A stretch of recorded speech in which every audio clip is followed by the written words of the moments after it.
राम राम राम राम राम राम राम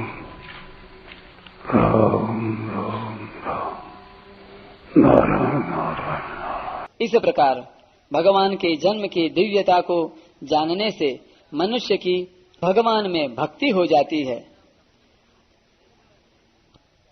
उमा राम सुभावो जेहि जाना, ताहि भजनो तजे भावन आना। भक्ति से भगवान की प्राप्ति हो जाती है। भगवान के कर्मों की दिव्यता को जानने से मनुष्य के कर्म भी दिव्य हो जाते हैं, अर्थात वे बंधन कारक न होकर खुद का और दूसरों का कल्याण करने वाले हो जाते हैं, जिससे संसार से संबंध विच्छेद पूर्वक भगवान की प्राप्ति हो जाती है। मार्मिक बात, संपूर्ण कर्म आरंभ और समाप्त होने वाले हैं और कर्मों के फलस्वरूप जो कुछ प्राप्त होता है वह भी अनित्य और नाशवान होता है, परंतु स्वयं जीवात्मा नित्य निरंतर रहने वाला है। अतः वास्तव में स्वयं का कर्मों के साथ कोई संबंध है नहीं, प्रत्युत माना हुआ है। अतः संपूर्ण कर्मों को करते हुए भी उनके साथ अपना संबंध है ही नहीं, ऐसा अनुभव करे तो उसके कर्म दिव्य हो जाते हैं। यह कर्मों का तत्व है, यही कर्मयोग है। क्रियाशील प्रकृति के साथ तादात्म्य होने के कारण मनुष्य मात्र में कर्म करने का वेग रहता है। वह क्षण मात्र भी कर्म किए बिना नहीं रहता। संसार में वह देखता है कि कर्म करने से ही सिद्धि होती है, वस्तु की प्राप्ति होती है। इसी कारण वह परमात्मा की प्राप्ति भी कर्मों के द्वारा ही करना चाहता है, परंतु यह उसकी महान भूल है। कारण कि नाशवान कर्मों के द्वारा नाशवान वस्तु की ही प्राप्ति होती है, अविनाशी की प्राप्ति नहीं होती। अविनाशी की प्राप्ति तो कर्मों से संबंध विच्छेद होने पर ही होती है। कर्मों से संबंध विच्छेद कर्मयोग में ज्ञान योग की अपेक्षा भी सरलता से हो जाता है। कारण कि कर्मयोग में स्थूल, सूक्ष्म और कारण तीनों शरीरों से होने वाले संपूर्ण कर्म निष्काम भाव पूर्वक केवल संसार के हित के लिए होने से कर्मों का प्रवाह संसार की तरफ हो जाता है और अपना कर्मों से संबंध विच्छेद हो जाता है। यहाँ भगवान ने माम एति पदों से यह भाव प्रकट किया है कि मनुष्य कर्मों के द्वारा जिसकी सिद्धि चाहता है वह परमात्म तत्व स्वतः सिद्ध है, नित्य प्राप्त है। स्वतः सिद्ध वस्तु के लिए करना कैसा? जो वस्तु प्राप्त है उसे प्राप्त करना कैसा?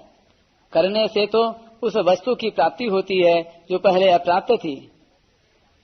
एक उत्पत्ति होती है और एक खोज होती है। उत्पत्ति उसकी होती है जिसकी स्वतंत्र सत्ता नहीं है, जिसका पहले अभाव है और बाद में जिसका विनाश हो जाता है। खोज उसकी होती है जिसकी स्वतंत्र सत्ता है, जो पहले से विद्यमान है और नित्य निरंतर रहता है, किंतु जो क्रिया और पदार्थ रूप संसार का महत्व मान लेने से छिप गया है।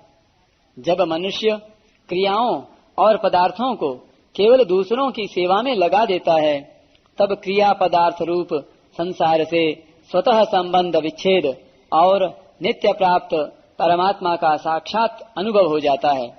यही नित्य प्राप्त की खोज है।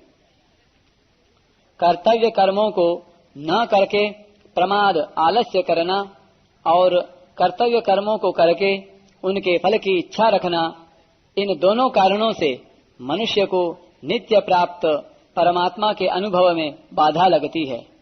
इस बाधा को दूर करने का उपाय है फल की इच्छा न रखकर दूसरों की सेवा के रूप से कर्तव्य कर्म करना। फल की इच्छा न रखकर कर्तव्य कर्म करने से कर्मों से संबंध विच्छेद हो जाता है। कर्मों से संबंध विच्छेद होते ही परमात्मा से हमारा जो स्वतः सिद्ध नित्य संबंध है उसका अनुभव हो जाता है। परिशिष्ट भाव, निष्काम भाव से केवल दूसरों के हित के लिए कर्म सेवा करने पर अथवा भगवान के लिए कर्म पूजा करने पर वे कर्म दिव्य मुक्तिदायक हो जाते हैं, परंतु कामना पूर्वक अपने लिए किए गए कर्म मलिन बंधन कारक हो जाते हैं। कर्मों में कर्तृत्व का न होना ही दिव्यता है। अपने लिए कुछ न करने से कर्तृत्व नहीं रहता। भगवान की छोटी से छोटी तथा बड़ी से बड़ी प्रत्येक क्रिया लीला होती है। लीला में भगवान सामान्य मनुष्यों जैसी क्रिया करते हुए भी निर्लिप्त रहते हैं। भगवान की लीला दिव्य होती है। यह दिव्यता देवताओं की दिव्यता से भी विलक्षण होती है। देवताओं की दिव्यता मनुष्यों की अपेक्षा से होने के कारण सापेक्ष और सीमित होती है, और भगवान की दिव्यता निरपेक्ष और असीम होती है। यद्यपि जीवन मुक्त तत्वज्ञ भगवत प्रेमी महापुरुषों की क्रियाएं भी दिव्य होती हैं, तथापि वे भी भगवत लीला के समान नहीं होती। भगवान की साधारण लीला भी अत्यंत अलौकिक होती है। जैसे भगवान की रास लीला लौकिक दिखती है, पर उसको पढ़ने सुनने से साधक की काम वृत्ति का नाश हो जाता है। यह जगत भगवान का आदि अवतार है। आद्योवतारः पुरुषः परस्य। तात्पर्य है कि भगवान ही जगत रूप से प्रकट हुए हैं, परंतु जीव ने भोगासक्ति के कारण जगत को भगवद रूप से स्वीकार न करके नाशवान जगत रूप से ही धारण कर रखा है। जीव भूताम महाबाहो ययेदम धार्यते जगत। इस धारणा को मिटाने के लिए साधक को दृढ़ता से ऐसा मानना चाहिए कि जो दिख रहा है वह भगवान का स्वरूप है, और जो हो रहा है वह भगवान की लीला है। ऐसा मानने पर, स्वीकार करने पर जगत जगत रूप से नहीं रहेगा और भगवान के सिवाय कुछ नहीं है, इसका अनुभव हो जाएगा। दूसरे शब्दों में संसार लुप्त हो जाएगा और केवल भगवान रह जाएंगे। कारण कि प्रत्येक वस्तु तथा व्यक्ति को भगवान का स्वरूप और प्रत्येक क्रिया को भगवत लीला मानने से भोगासक्ति राग द्वेष नहीं रहेंगे।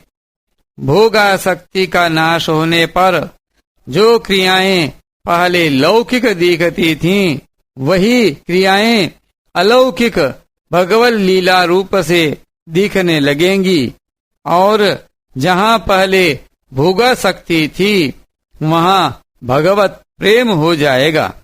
भगवान जैसा रूप धारण करते हैं उसी के अनुरूप लीला करते हैं। भगवान श्री कृष्ण उत्तंक ऋषि से कहते हैं, धर्म संरक्षणार्थाय धर्म संस्थापनाय च तैस्तैर्वेशैश्च रूपैश्च त्रिषु लोकेषु भार्गव। मैं धर्म की रक्षा और स्थापना के लिए तीनों लोकों में बहुत सी योनियों में अवतार धारण करके उन रूपों और वेशों द्वारा तदनुरूप बर्ताव करता हूँ। यदा त्वं देवयोनौ वर्तामि भृगुनंदन तदाहं देववत् सर्वमाचरामि न संशयः। यदा गंधर्वयोनौ वा वर्तामि भृगुनंदन तदा गंधर्ववत् सर्वमाचरामि न संशयः। नागयोनौ यदा चैव तदा वर्तामि नागवत्। यक्ष राक्षसयोन्योस्तु यथावद् विचराम्यहम्। भृगुनंदन, जब मैं देव योनियों में अवतार लेता हूँ तब देवताओं की ही भांति सारे आचार विचार का पालन करता हूँ, इसमें संशय नहीं है।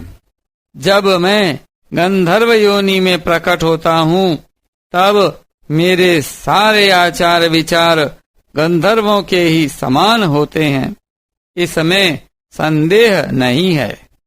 जब मैं नाग योनि में जन्म ग्रहण करता हूँ तब नागों की तरह बर्ताव करता हूँ। यक्षों और राक्षसों की योनियों में प्रकट होने पर मैं उन्हीं के आचार विचार का यथावत रूप से पालन करता हूँ। जब वे अर्चावतार अर्थात मूर्ति का रूप धारण करते हैं तब वे मूर्ति की तरह ही अचल रहने की लीला करते हैं। अगर वे अचल नहीं रहेंगे तो वह अर्चावतार कैसे रहेगा? भगवान ने राम, कृष्ण आदि रूप भी धारण किए और मत्स्य, कच्छप आदि रूप भी धारण किए। उन्होंने जैसा रूप धारण किया वैसी ही लीला की। जैसे वराह अवतार में भगवान ने सूवर बनकर लीला की और वामनावतार में ब्रह्मचारी ब्राह्मण बनकर लीला की। इससे साधक को यह समझना चाहिए कि अभी भी जो हो रहा है वह सब भगवान की लीला ही हो रही है।